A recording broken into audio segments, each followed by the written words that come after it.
Hello, I'm Tracey, your driver for this journey. Today we leave the Campanile Hotel Rouen Sud after spending a very pleasant night in one of their motel-style rooms and head towards La Rochelle on the coast of the Bay of Biscay. La Rochelle is a place renowned throughout the world for its involvement in long-distance yacht races. Most of the day's journey will be on autoroutes, with just the last 30 miles or so on district and national roads leading into La Rochelle.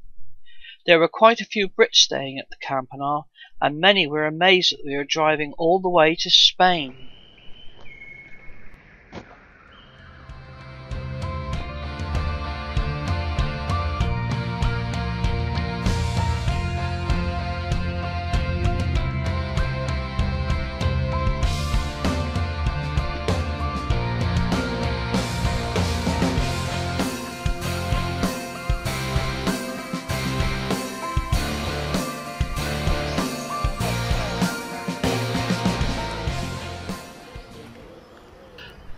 Whilst I was away settling up the bill, the hotel bill, Jim was busying himself in getting things organised within the car in readiness for the day's journey.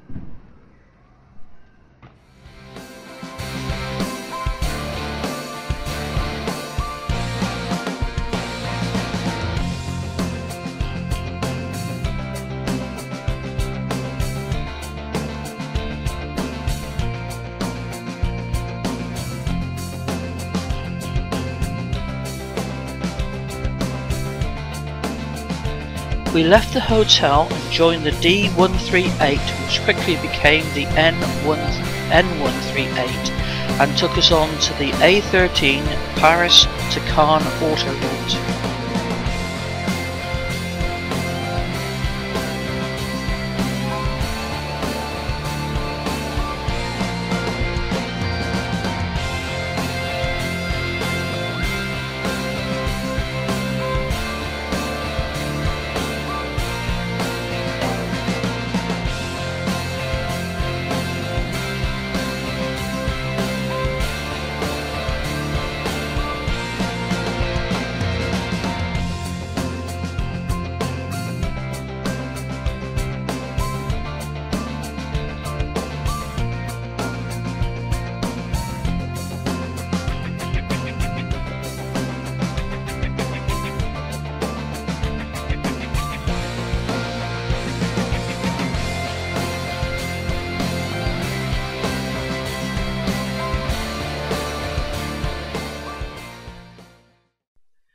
We leave the A13 and head south on the A28, passing through the first of the Gare de Péage.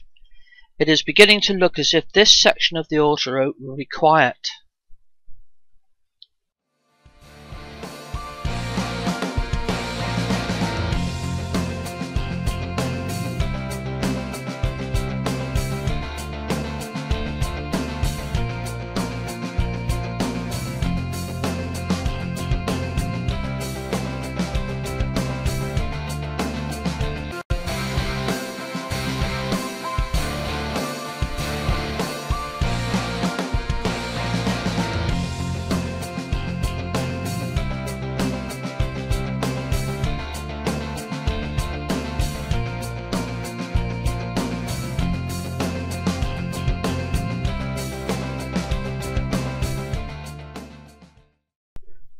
On this section of the A28, where we pass quite close to Brion, we cross two fairly long viaducts.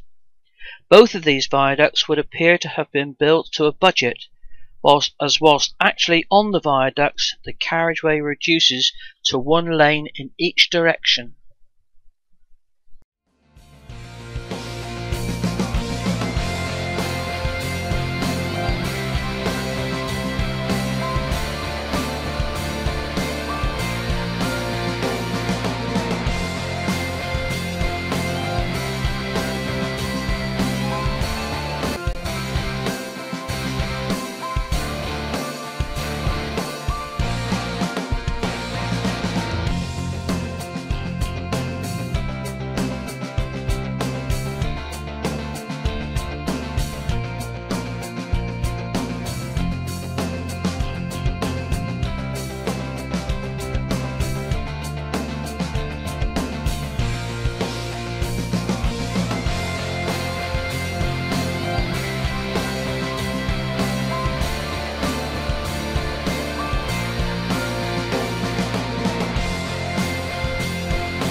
Our breakfast stop, coffee for Jim, hot chocolate for me, croissant and pan au choc, was taken at the Aire de Arras, which is a fairly new aire as it is shown as a building site on Google Maps.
We are now just passing the small town of Sais with its impressive two-spired cathedral.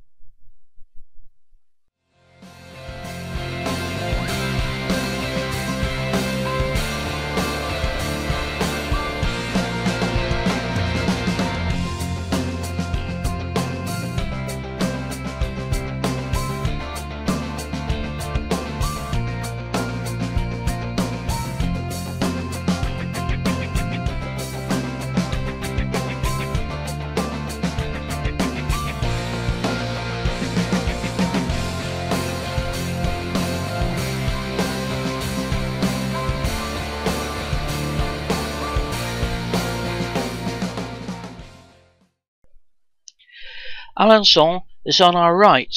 In the 17th century, Alençon became famous for its lace called Point d'Alençon, which is among the finest in the world.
Nearing Le Mans, We joined the A11 and continued towards Angers. Even though we are only a very few miles from them all, there is very little sign of this quite large city.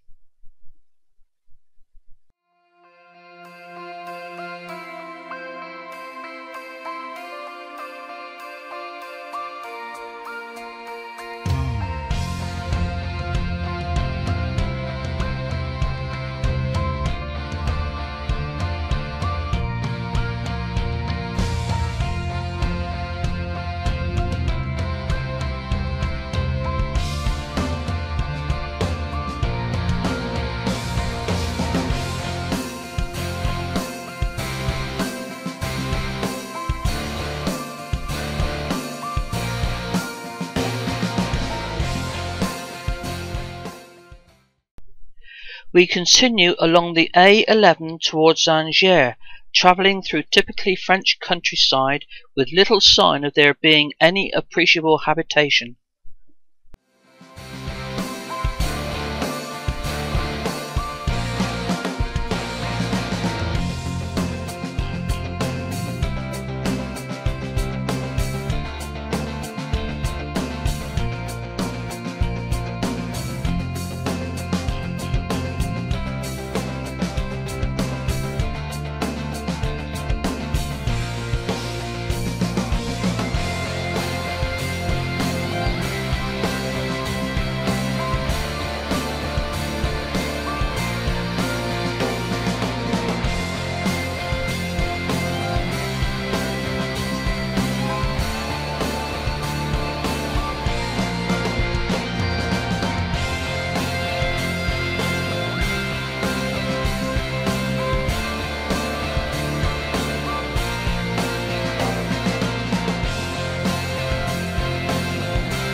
Nearing Angers, we arrive at the Gare de Péage de Courset. This has been a stretch of 153 miles between péages.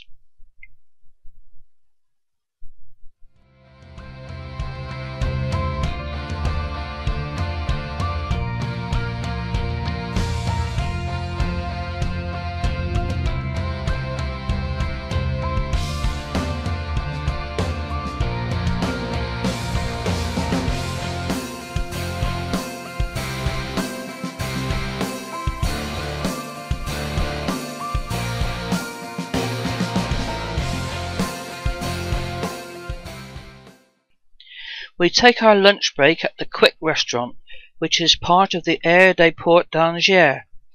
The approach and departure from this aire we found to be a little complicated and not particularly well signed.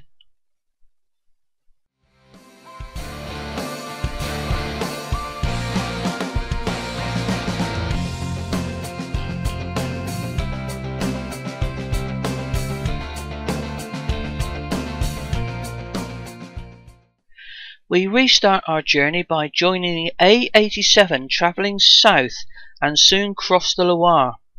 Sadly, the river is not easily viewed from the autoroute as the road engineers have fitted screens along the carriageway.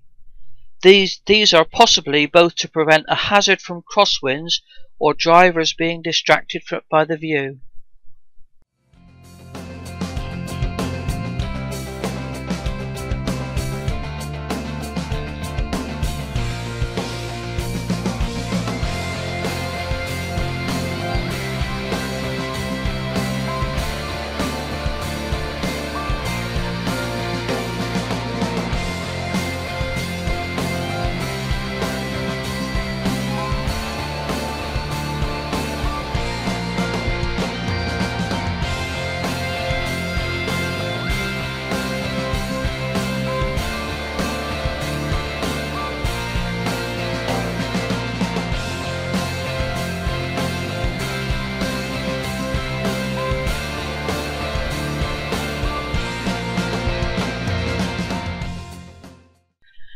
We arrive at the Gare de Péage de Beaulieu. Once again we pass through the booth and with the orange T displayed. This is the télépéage lane. We have a gizmo in the car supplied by Sanef Tolling UK, which automatically records the toll information, and payment is done via direct debit from our UK bank. In busy times this can be very advantageous as there is no queuing involved. Very worthwhile considering if you are going to do much travelling on French autoroutes.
We are now passing Cholet, which was in earlier times the centre of the linen weaving industry.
We took our afternoon break at the Aire des Herbiers, a very good set of services, but was quite a distance from the carriageway.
Time now to head south, and we leave the A87 and join the A83.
Time now to leave the autoroute network near the village of Saint-Hermond and join the D137 towards La Rochelle.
Maran would seem to be the largest centre of habitation along this stretch of the D137, and looks as if it could be very interesting for those interested in boating during the summer months.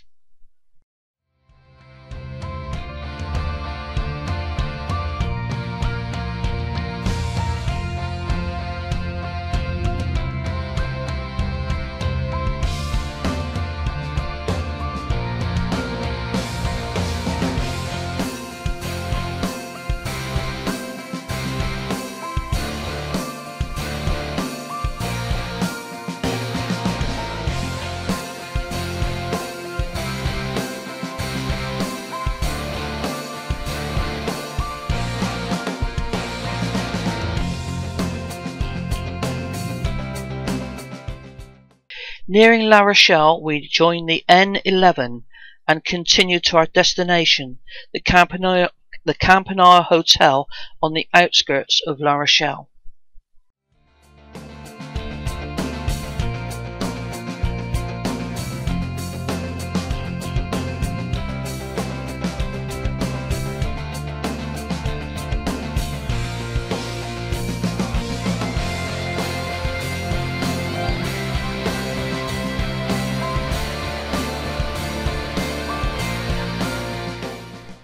Another very enjoyable day, characterized by the lack of traffic.